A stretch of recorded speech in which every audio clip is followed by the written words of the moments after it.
Apartheid left us with functional country. The ANC destroyed it. The ANC does not invest in infrastructure maintenance. So our young people are disillusioned. The ANC is allowing illegal immigrants to take the jobs of South Africans. The ANC is allowing Pakistanis and Bangladeshis to take over township economy. So how do you expect our young people not to drink? So you need a leader that will think like Bukele, that will think like Duterte, that will think like Kagame, that will say, I'm making decisions for my country. And my people only. Only. Yeah.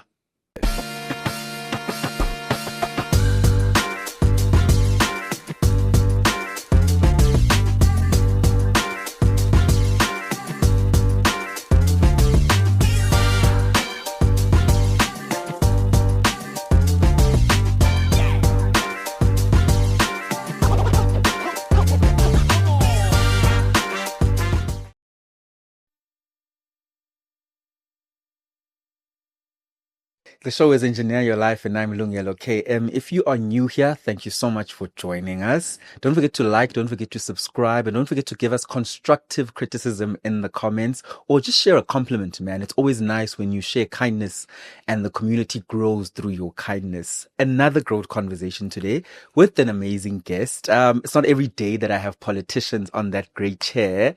I'd like to see a politician in a different light, because there's a human first before there is a politician. Mr. Kunene, there is a question that we love asking on this platform. And I don't think as a politician, people ask you this a lot because they expect you to always solve their problems. Yeah. So I'm going to ask you, how's your heart today?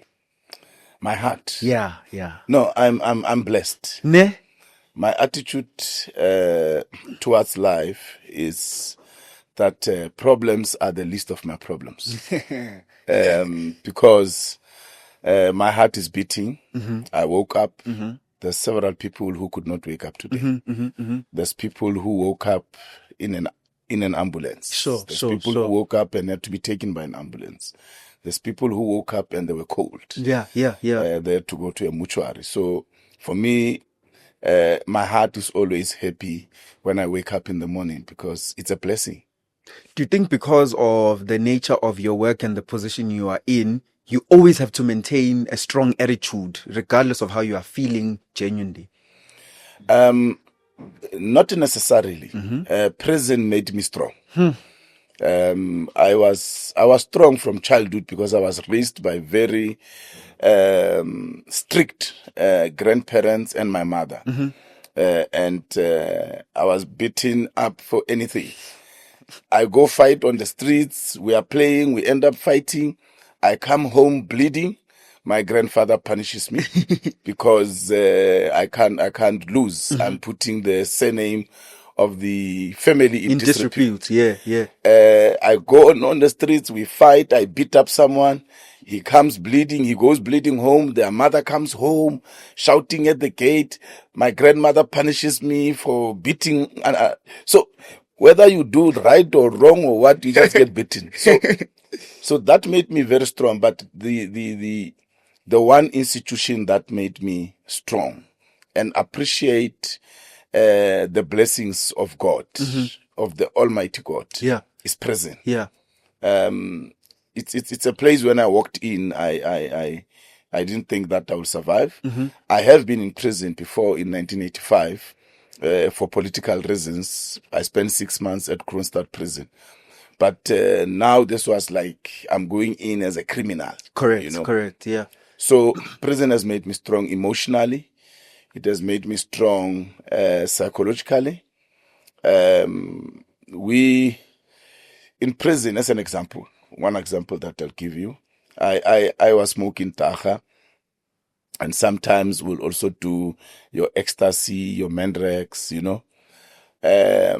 but when I decided that it ends here, when my best friend died, who used to visit me in prison, died in a car accident, and I was crying, and that day my spirit just said, up to here, no more.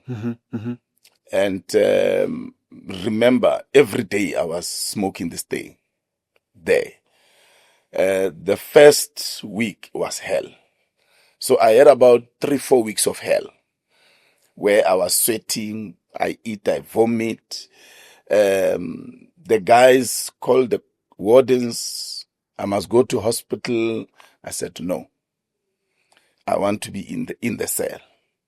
Because if I can't beat this addiction in the cell, I can't beat it anywhere else.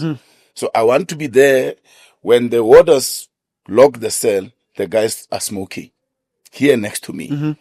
And only then I believed that I would be able to not go back to it. But if I go to the hospital, I come back to the cell, the craving might come back. So for me, that was one of the things that proved to me that you don't need rehabilitation center if you've got strong will. So prison made me very, very strong. And even my kids, my friends always say, hey, when you focus on something, you just get it. Yeah. So yeah, and yeah, that's an example I can give you. Maybe that can give you an understanding of the impacts of prison. The impact of prison. Yeah. Some people it breaks them. Yeah.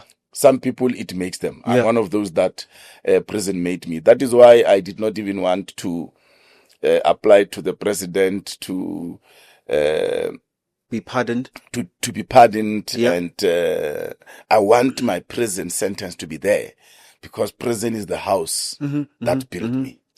A lot of people will say then that you are glamorizing prison as an institution that people must pass through because of all the learnings you've got.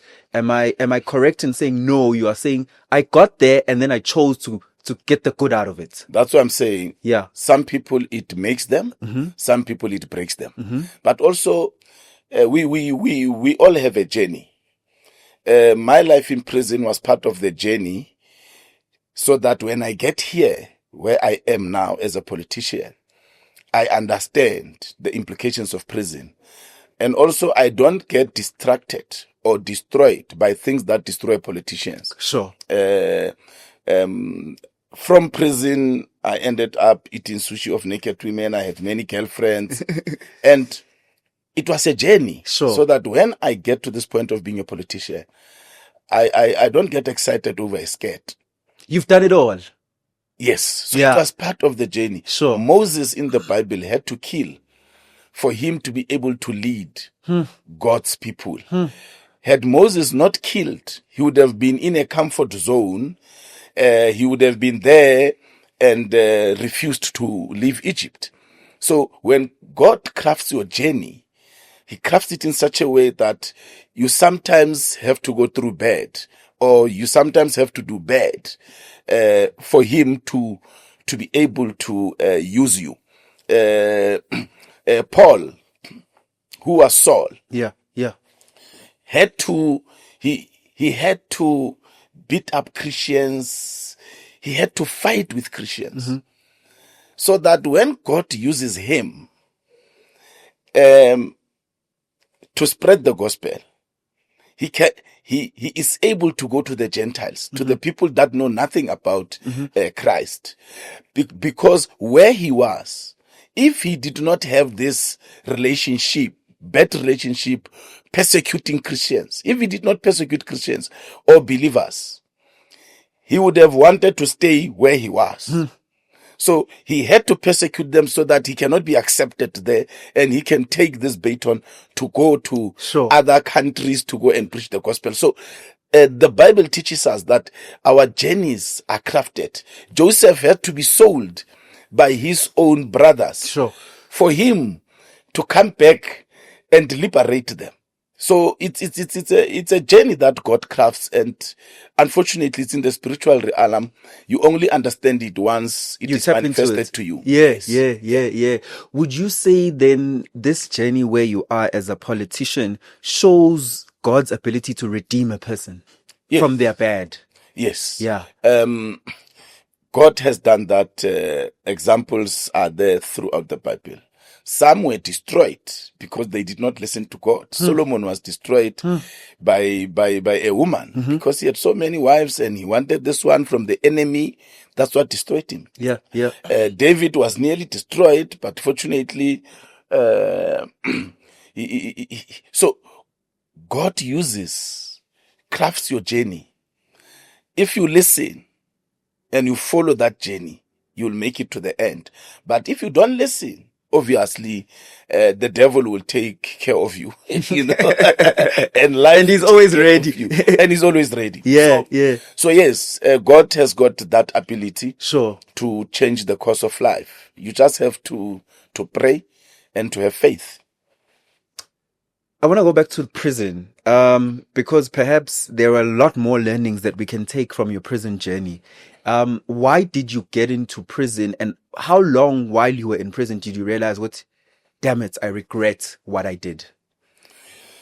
I went to prison in 1997. Remember, I was a teacher. Yes. And a criminal.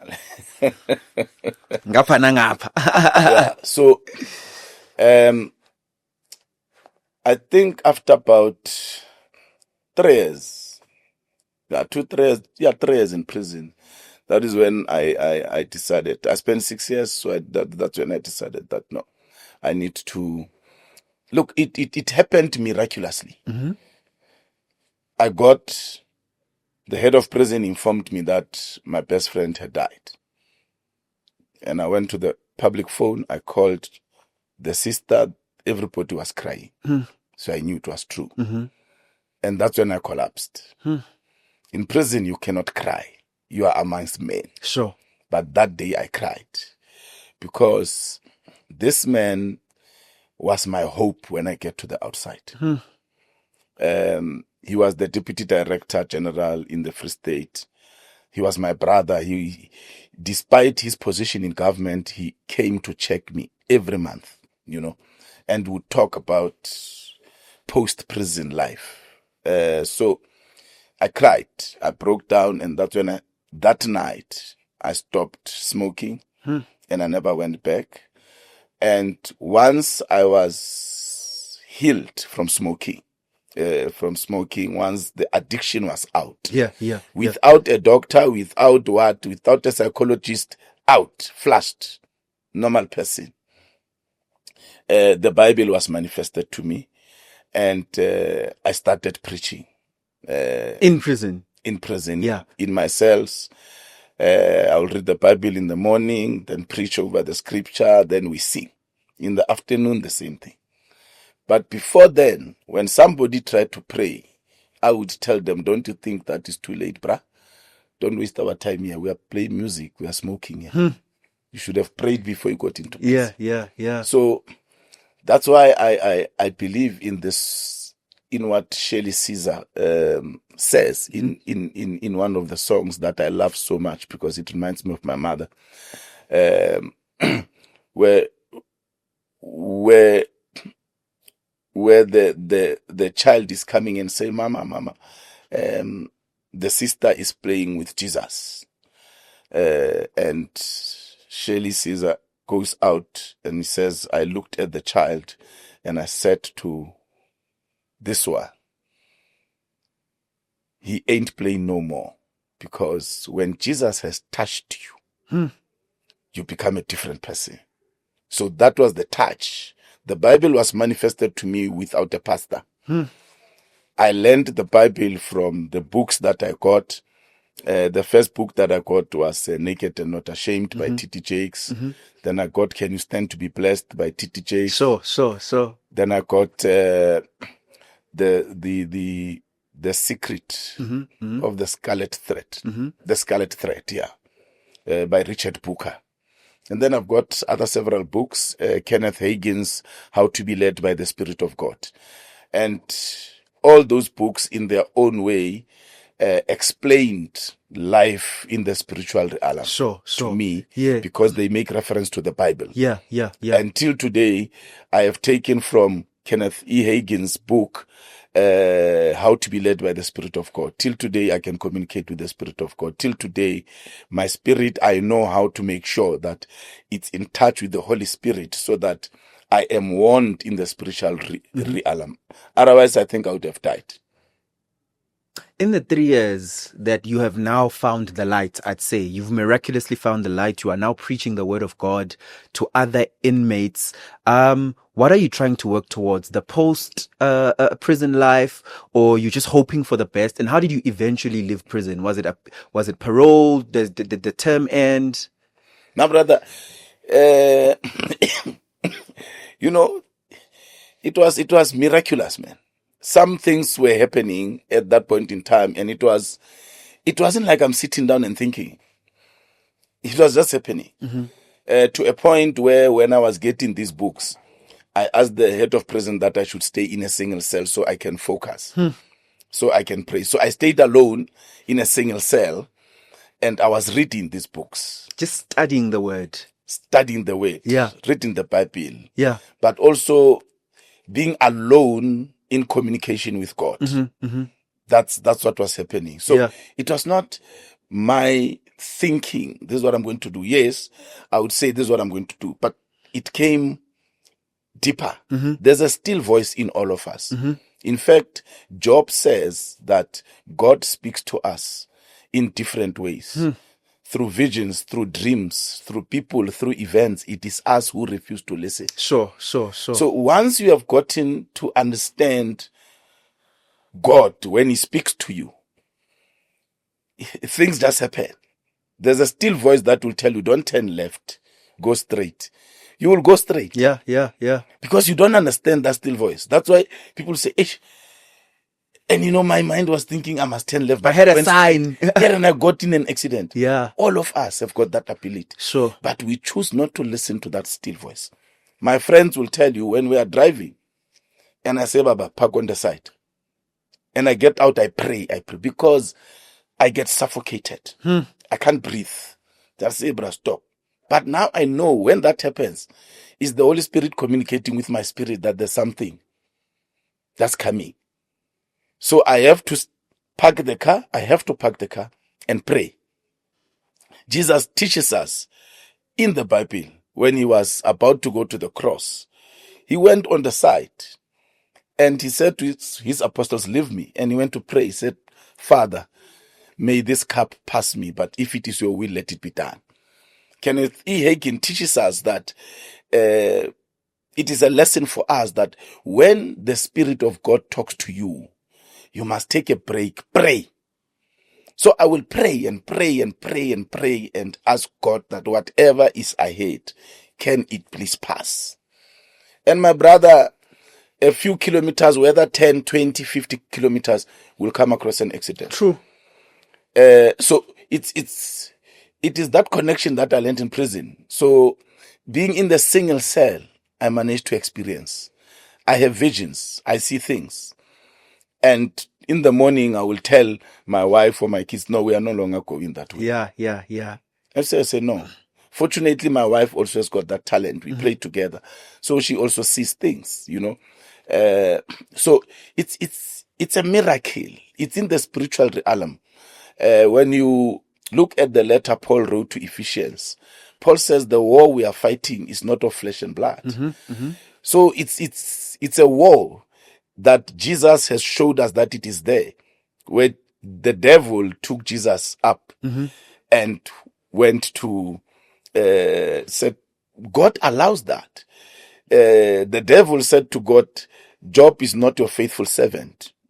Let me deal with him. Let me take everything from him. God said, as long as you don't take his life. So that is the test of faith, because the devil must continuously test you. So our lives, what we are doing here is flesh, but you need to be strong in the spiritual realm. Be connected. You'll stay happy. Yeah. Because you would know when you are unhappy what you must do. Yeah. Even when your enemy is around, you would know what prayer to pray. It's all in the Bible. The Bible is a living word. The Bible is not a story of white people. The Bible is a story of black people. Yeah. But white people saw this amazing story. They saw these transcripts and they said, no, let's put this thing together and make it our story. It's not their story. It is our story. White people don't sacrifice. It's black people who sacrifice. White people don't marry 700 women. It's black people who do that, and the Arabs. And the Arabs also were actually the first to colonize Africa. Egypt was black people living there. Moses was black. So that is why there's an acceptance of Jewish people in Ethiopia, that they are Jews, because they got scattered. That's why Ethiopia is in the Bible, because that's that region. We are God's people. Yeah, yeah. We have a culture. Yeah. We have traditions. Europeans don't have culture. They don't have traditions. So they steal other people's cultures and traditions to craft their own. So it's our story. And we need to understand it that way. So that we are connected and we're able to live according to it. I'll make you another example Sure. why Africa is so doomed. And people take it light. Look how the ANC has lost power. Mm-hmm. When you look at the graveyards of white people, they are beautiful. During apartheid, the graveyards of white people were beautiful. Post-apartheid, we were also able to bury the government of the ANC from 1994 stopped looking after graves.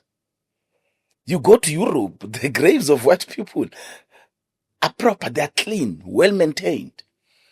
But it is in the Bible. Nehemiah says to the king, may you allow me to go back home so that I can go and rebuild the graves of my ancestors. So the Bible teaches us these things. So white people have taken out of the Bible what we are refusing to learn. And I'm doing tombstones for my sister, Sure.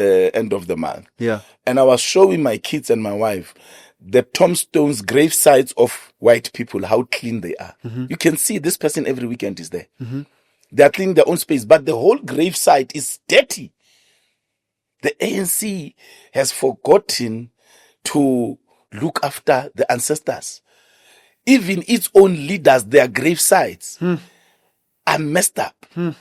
So you have to look after the ancestors, because they do not die. White people go and cry by the graveside, but you get pastors that will tell you, don't go to the graveyard because there are demons there. My brother can tell you that I go and clean the grave sites of my mother, of my grandparents. I have erected graveyards of even my grandmother on my father's side who did not raise me. Sure. The house, give you an example, practical example. When my grandmother, before she died, she said we must never demolish the house she built. Mm-hmm.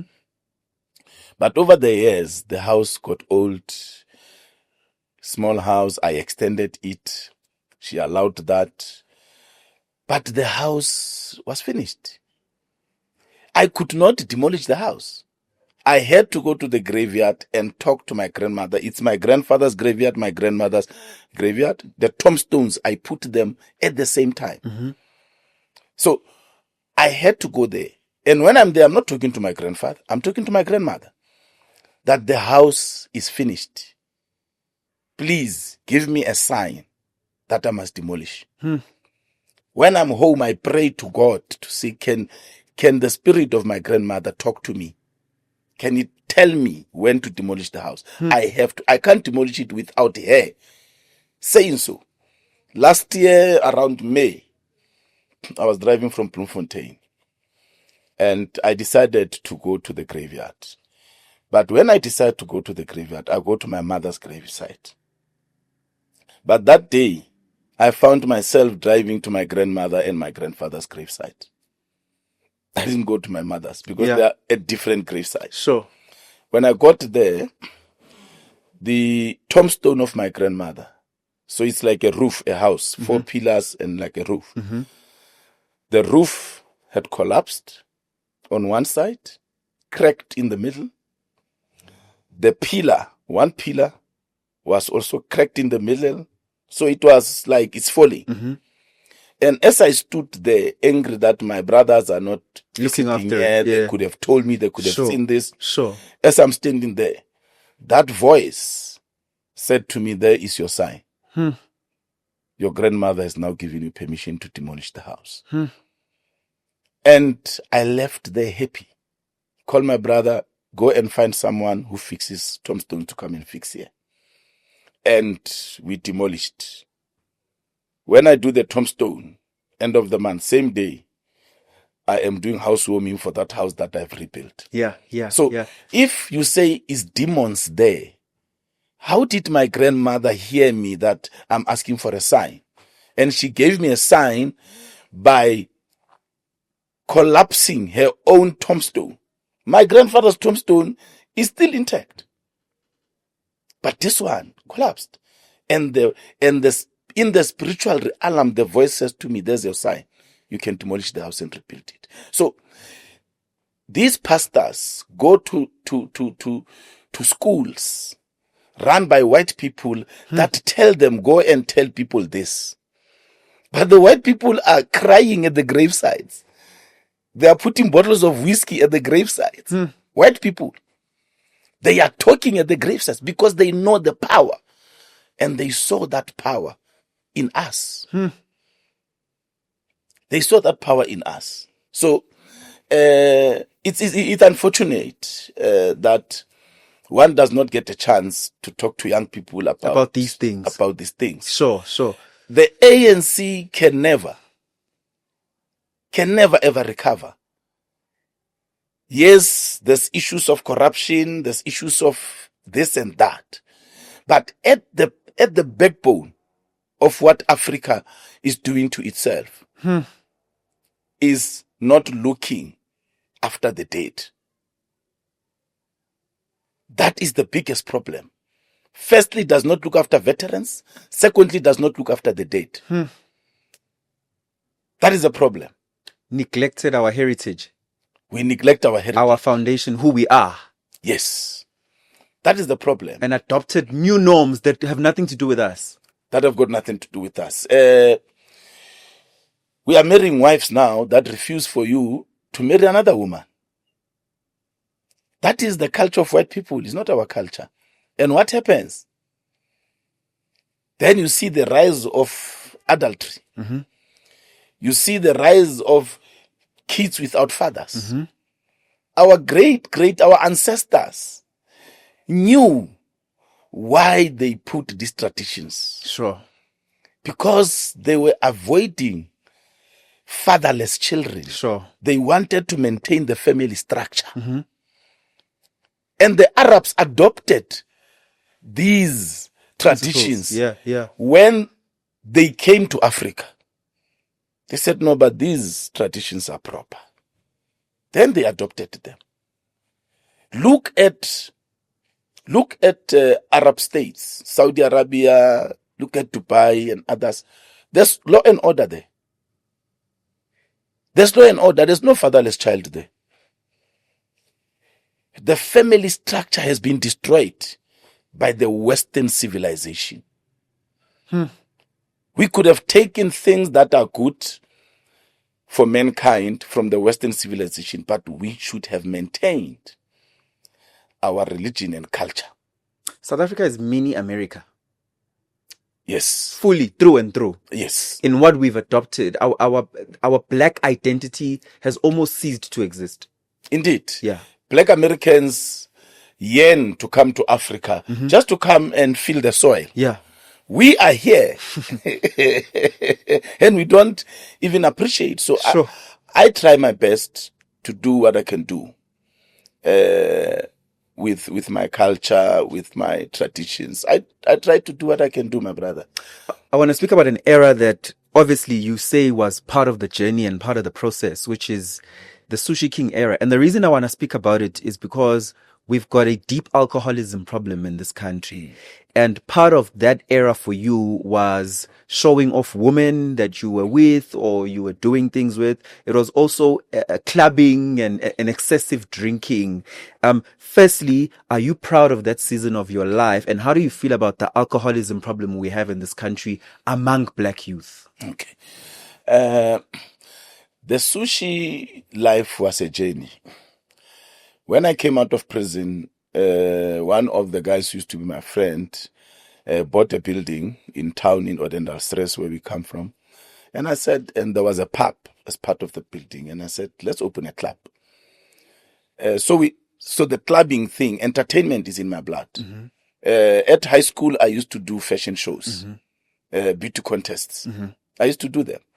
When I was a teacher, I was a DJ. So entertainment and fun is what God has given me. In prison, I convinced the head of prison to allow music system to come in in our section, and I was DJing during Christmas and New Year's for inmates. Yeah. So it's part of me. Mm-hmm. That's why even as a politician, I still pop champagne, I still DJ, I still go out. Because if I don't do that, I'm going to be miserable. Mm-hmm.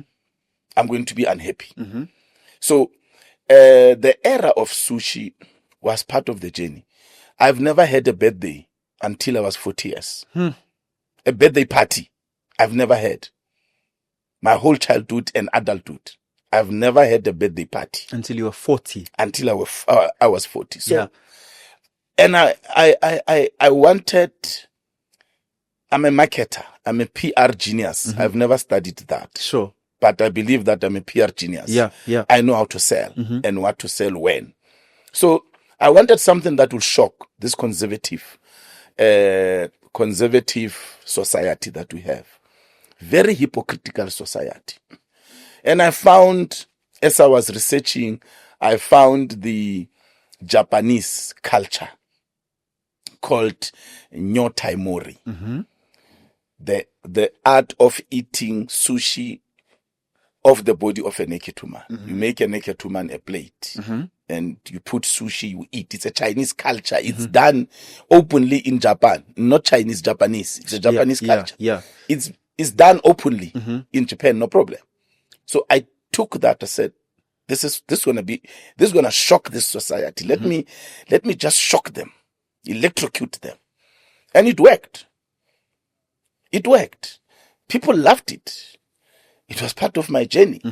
And it made me popular. I was interviewed by New York Times. I was interviewed by Mail and Guardian in the UK. Yeah. A guy who had 250 million following on his radio in the UK, internationally, 250 million, wanted to look for someone to teach him how to spend money to be extravagant. And they chose me. He flew from London, came to with me at my house, at my club. So it's a journey that God took me through so that I can be popular, so that I can be known. Aha, that popularity that you are now using to change. So that when I am in this space of being a politician, sure, I am not known. I am known. Yeah. I'm not an unknown person that just emerged. Yeah. I am known, and I'm known that I have come into politics with my money. So I am not in politics for money. Yeah. And remember, even during that time, we put young people through education. We gave them bursaries. We built houses for the elderly. We did a lot that people do not even know.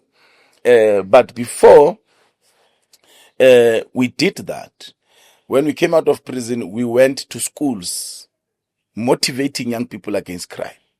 So it was a journey of giving, a journey of celebrating life, a journey of... I remember one interviewer, Jeremy Max, he said to me when he was interviewing me, he said, look, what takes companies 20 years to sell and build? You sold it in a week. How do you do it? Yeah. You see, so when you pray, even when I would go do a sushi party, I will pray. I'll open the Bible and I'll read and I will pray that the party must be successful. Sure. That it must be blessed. Sure. And it will be blessed. Yeah. You see, so it was part of the journey. Alcoholism, look, I believe that I'm a functional alcoholic. My grandfather used to drink a lot. So alcoholism is as a result, it's just like drug abuse, nyaope. It's as a result of lack of hope.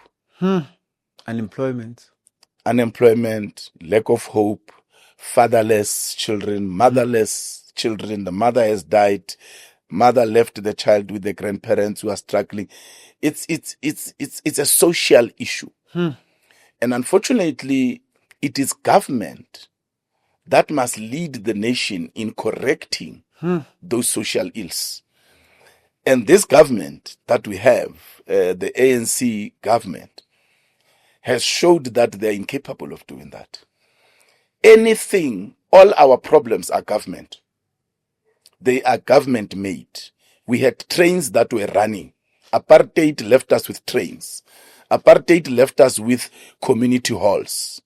Apartheid left us with offices in the townships where you could go and pay electricity, where you could go and log on a complaint that my toilet is blocked. This apartheid left us with functional country.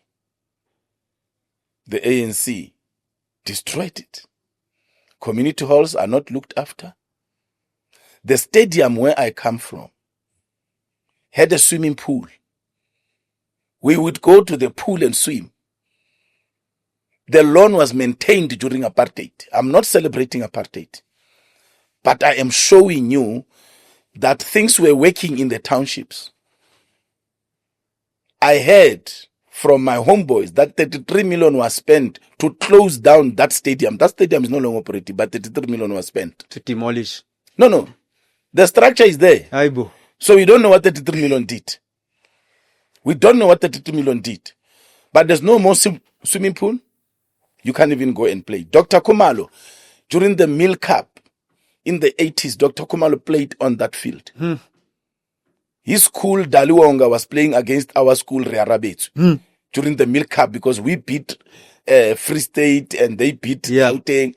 So we played together. That's the first time I saw Dr. Kumalo before he played for Kaizer Chiefs. So it was a beautiful stadium. It's a shell now. The community hall, we used to go watch movies there.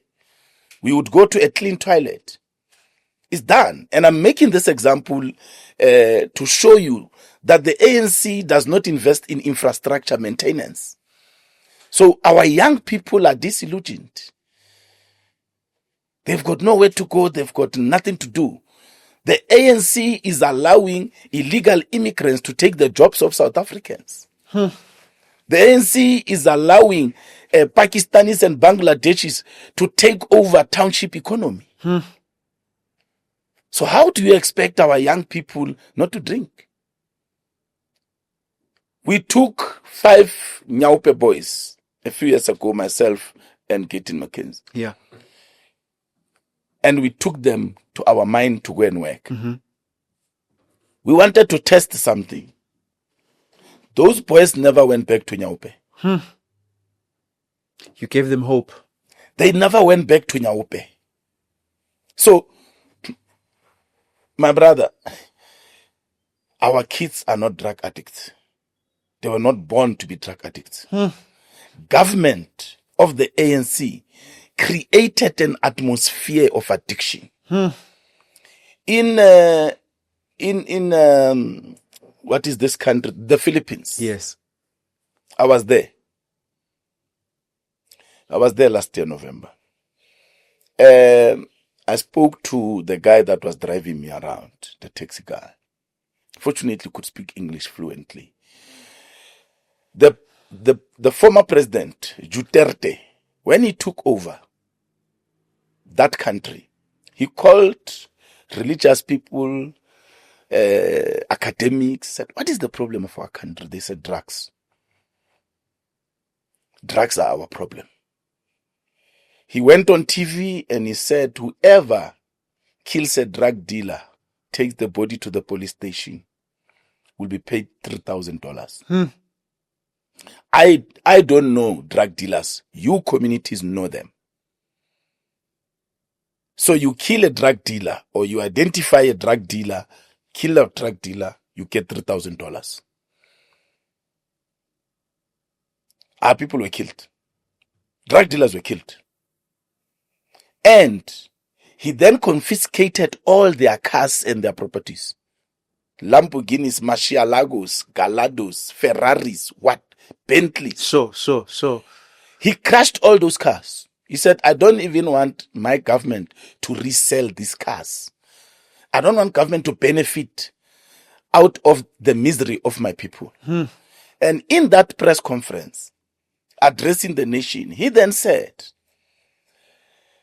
all those who are addicts can check themselves into any drug rehabilitation center government will pay. Over 1.4 million people checked in. Over 1.4 million people. No gun to their heads because the president closed off supply. He killed supply. Sure. Buried it completely. He buried supply. Yeah. So crime was reduced by 73% just in that particular period. So there was no supply at all. Now, these people, for them to be okay, they don't have the will of Kunene. They had to check. Over 1.4 million checked themselves into rehab centers. That's political leadership. When I was there, you can go to the Philippines now, you will see cranes are up. The country is booming. Investment is there. It's proper. There's still poverty there and there. It takes time.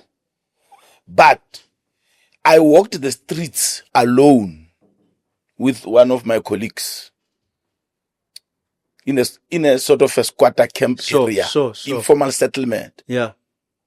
Nobody touched us. So it takes political leadership to guide the country towards prosperity and success and to deal with the social ills of that country. Is the government of the day, remember you are also in government now, is the government of the day right now complicit in actually the syndicates running this country through drugs? Look, the evidence, or let's say the rumor that is out there, is that indeed there are people who are government officials who are working with drug dealers. But you see, I always avoid being excited about what is said in the public domain before it is tested. You know, in one of the WhatsApp groups, there's Clement Manyantela is dancing with President Ramaphosa. They are laughing. But they only show his side here, and you can see his beard. Now, his beard is like Ket Matlala. Somebody posted that video and said, this is deeper than we think. I saw that. Then somebody posted on Twitter. Yeah. Hey, the caption. Here's a friend of Ket Matlala. Ket Matlala can't be dealt with. Clement Manyantela said, how am I Ket Matlala now? So I always avoid to buy. It doesn't matter who you are. To buy what people say publicly. Because people have said things about me publicly. When they meet me, it's a different story. So let me not say on authority that it is indeed that, because it has not been tested. With Celebi, we knew that Celebi was working with Aglioti because it was tested. So let's allow the process to test these allegations first. But I can tell you now that, yes, we have a problem of drugs in the country. Now we have a problem of illegal alcohol that is being produced. We have a problem of food that is killing our people. Government is doing nothing. So government is complicit. But you see, the GNU is only a year old. Different political parties. But who does it take to lead? If you ask me, Gayton McKenzie is doing very well in his department. Other parties will also tell you that their people are doing very well. Mm-hmm. But in a government, in a province, in a municipality, Sure. who becomes the accounting officer? Yeah. The president national, Premier, provincial, mayor. in a municipality. That is the person that must guide. Sure. That's why I'm talking about Duterte. I can tell you about Bukele in El Salvador, Mm-hmm. who became the mayor of City Salvador, Mm-hmm. did well, took over a country that was run by gangs, just like Haiti. He got 53%. Last year, 2024, February, he finished his 5 years. And the people voted for him again. First 5 years, he got 53%. He built a 40,000 capacity prison. He made being a member of a gang illegal. He arrested all of them. Mm-hmm.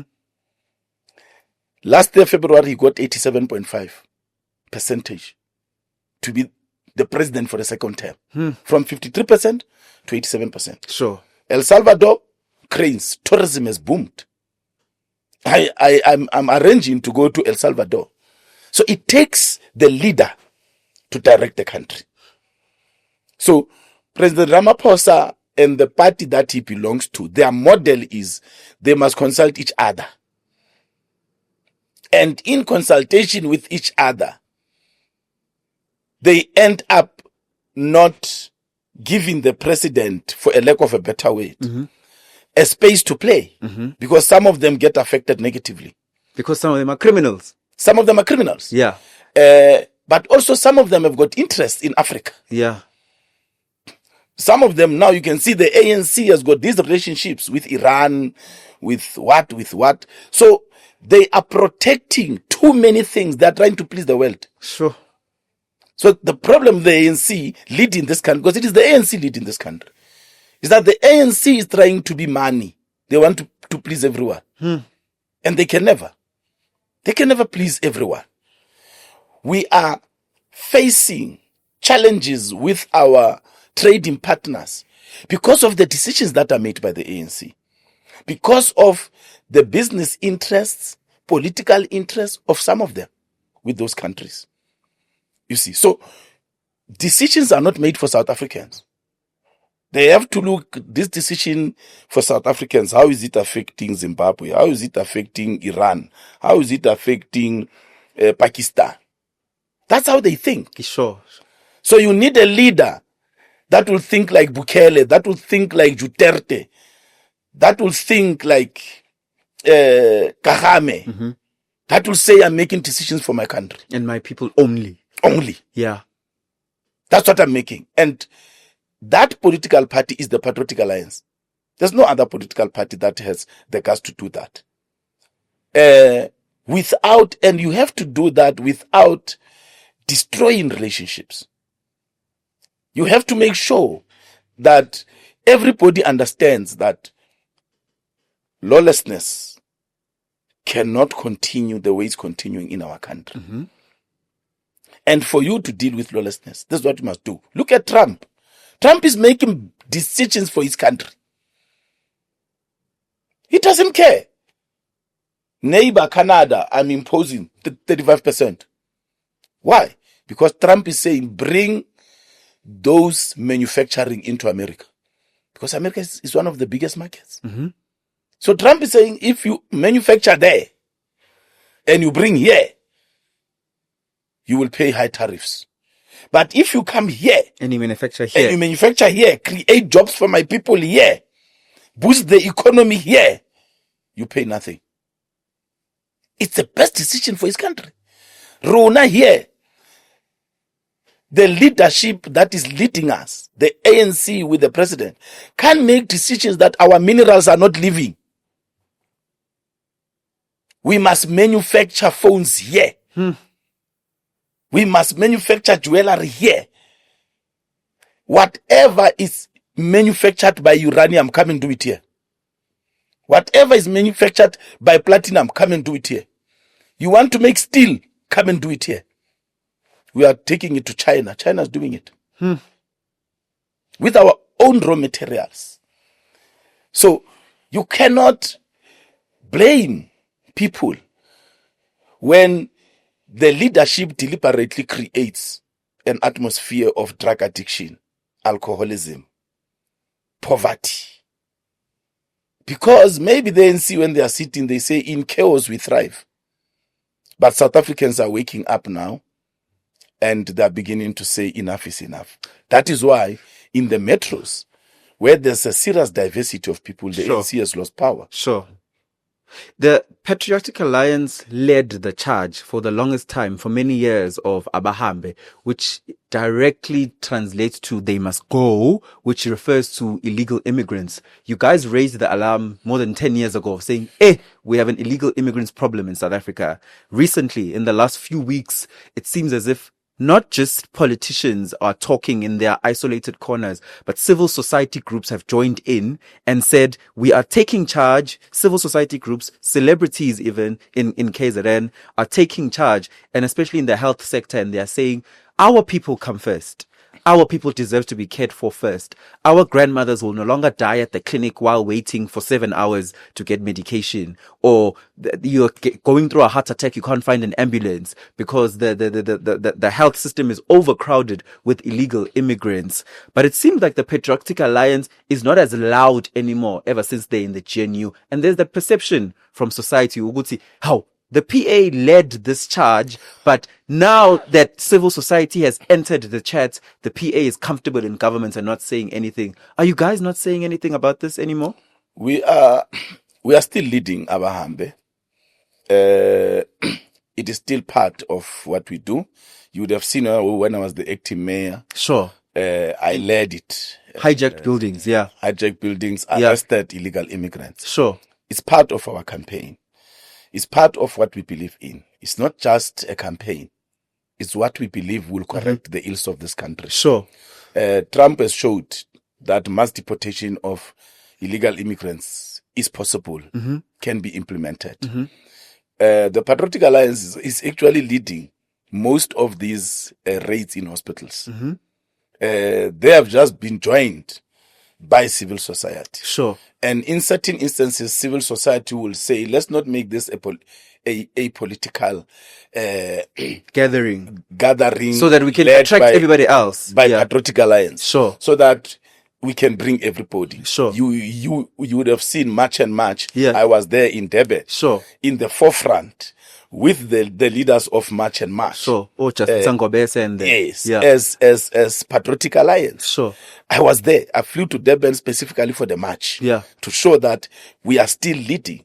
Victoria Africa, if you look at Twitter and WhatsApp groups, she is leading the charge. They call her in Mpumalanga, Limpopo, Gauteng, everywhere. She's leading this charge. Patriotic Alliance started this charge of going to hospitals. It was started by our people, by members of Patriotic Alliance. Sure. They have been going to hospitals. It's just that people want to see Gayton McKenzie leading that charge. Can Kunene be in there? But Gayton McKenzie is a minister. He gets deployed. But when we have rallies, Gayton McKenzie speaks about Abahambe. When he is in interviews like this, he speaks about Abahambe. Sure. He has never changed the tune. It's just that he's a minister. There's a decorum that he must also abide by. Sure. And he doesn't get as much platform because when he's doing interviews, they're asking him about the portfolio, not the politics. Sure. Gayton McKenzie was at a government event on Heritage Day. I think it was Heritage Day. And Gwede Mantashe was the acting president at that time. And at that government event, most of the people, 90% of the people, they were ANC members, burst into that particular event. When Gayton McKenzie spoke at that event, he said, Abahambe, as a minister at a government event. And the whole Makitan shouted after him, Abahambe, including ANC members. So he has not backtracked. Okay. We are still leading.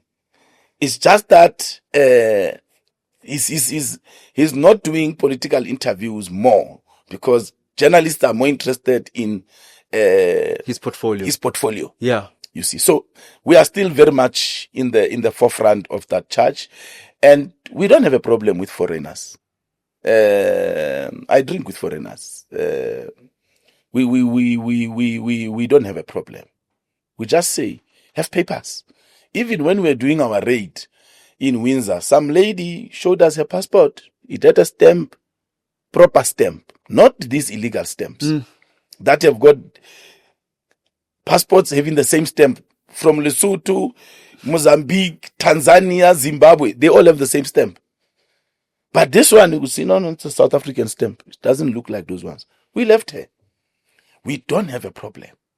We have a problem with illegal immigration.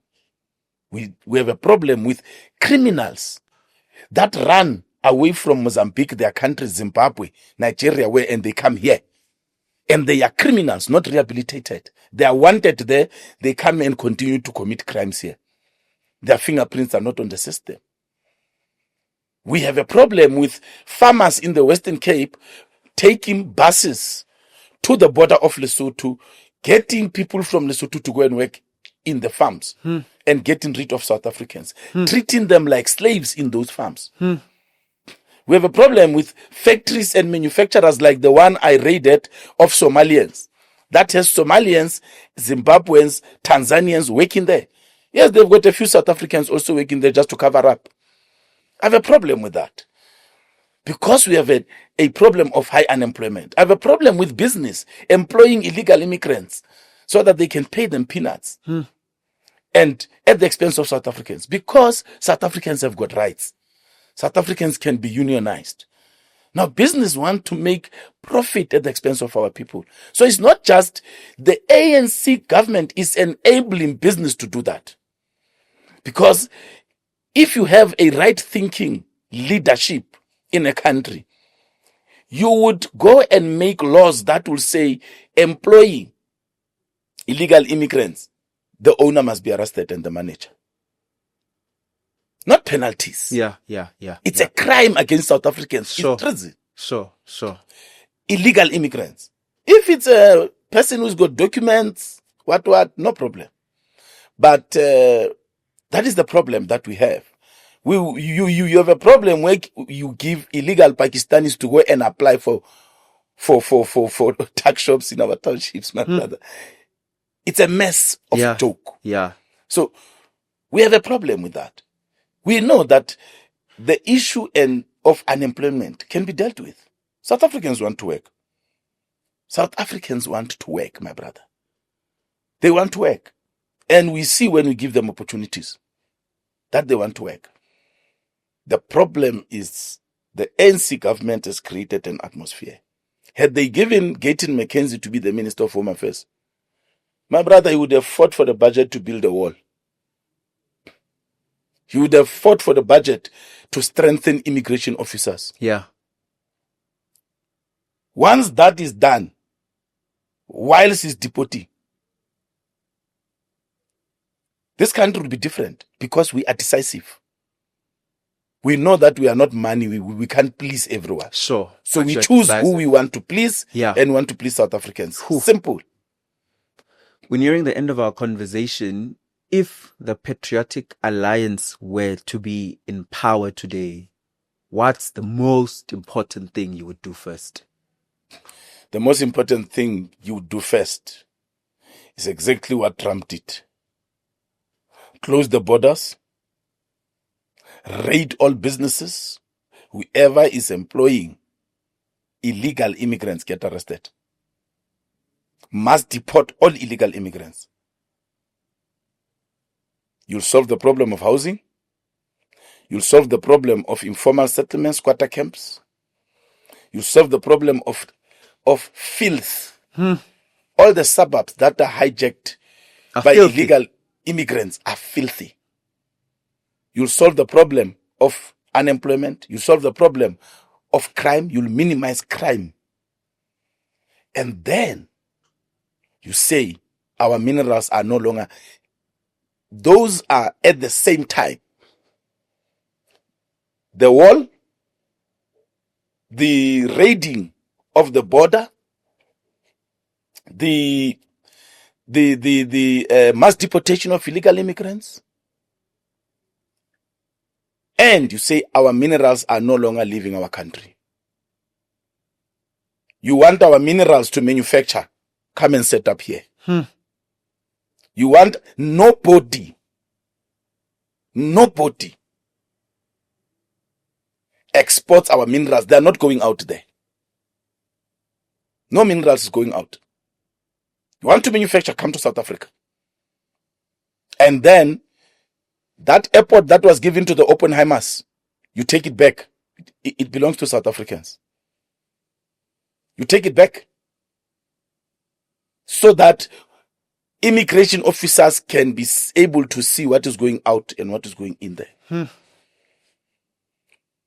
These are the things that you do simultaneously when you take over. Sure. In your speech, you deal with these things, all of them. All of them, you deal with them. You criminalize corruption. So these are the things that you do. Once you have gotten rid of over 20 million illegal immigrants, and business know if they hide them, it's imprisonment for the owner of the business and the manager of the business. These companies will start employing South Africans. But more companies will come. We have so many minerals, we can't even build a car. Sure. We don't even have a cell phone made here. We are making nothing. Yet we've got the most minerals in terms of number in this country. It's an insult to our thinking capacity. And what we are capable of. Yeah. These things can be. Trump has showed us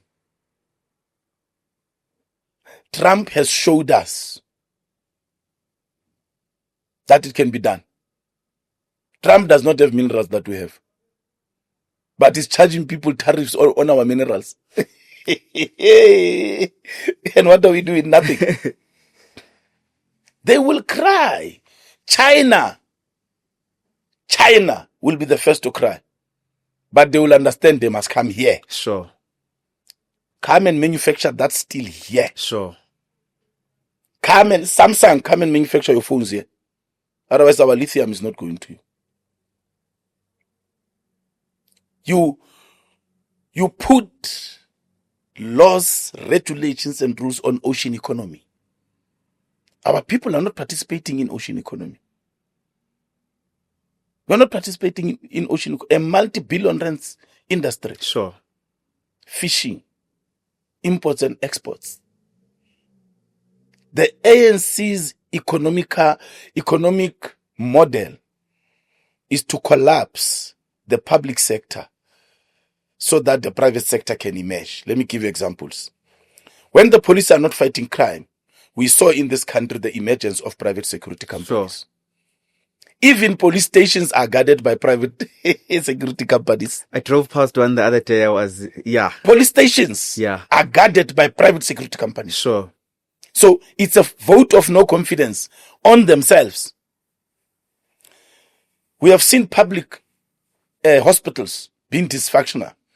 That gave the emergence of private clinics, private hospitals. We now see them in the townships. It's another vote of no confidence on themselves. Now they bring the NHI to say, no, people must go to any hospital, will pay. So they're accepting that they have failed in the public hospital healthcare. They failed in healthcare, public healthcare system. We have seen the collapse of public schools. We've seen the emergence of private schools. Now you see them in the townships, in Soweto, private schools. It is a vote of no confidence in education. In education system. Sure. We have seen the emergence of Uber.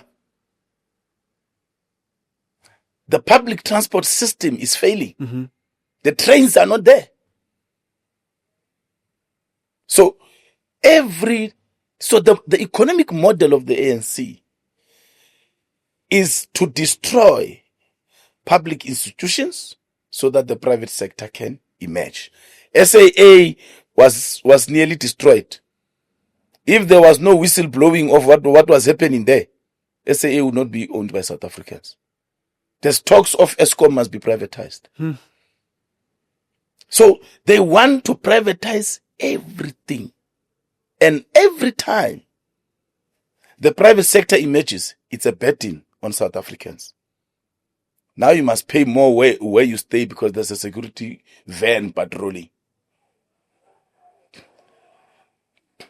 So now you must pay more on education because there's no confidence there.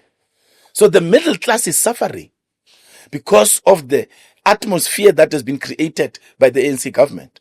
An atmosphere of let the private sector run this country. While the state completely collapses. Mr. Kunene, as we end our conversation, there's a question we love asking on this podcast. Outside of politics, even if it's about just your life, what's that one thing in life you know for sure that you're absolutely certain of? It's a belief that you strongly believe in. The Trinity exists. God the Father, God the Son, God the Holy Spirit. That I believe with every bone of my body, my soul, my DNA, my blood. That it is by the grace of God and the mercy of God in Jesus' name that we live. There are evil people. There are evil people who do evil things in the world, and they are rich, they are wealthy. But let me tell you, in the corners, some of them pray. But they're very evil. But some of them pray. So that's the one thing that I believe. And I believe that, as Paul said to Thessalonians, that when the trumpet goes, those who went before us will receive us. Then they will take us to Jesus Christ. Jesus Christ will take us to God.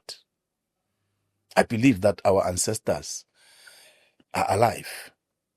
I believe that they are the ones that are also interceding for us. I believe that my mother's spirit is looking after me. I believe that my grandparents' spirit is looking after me.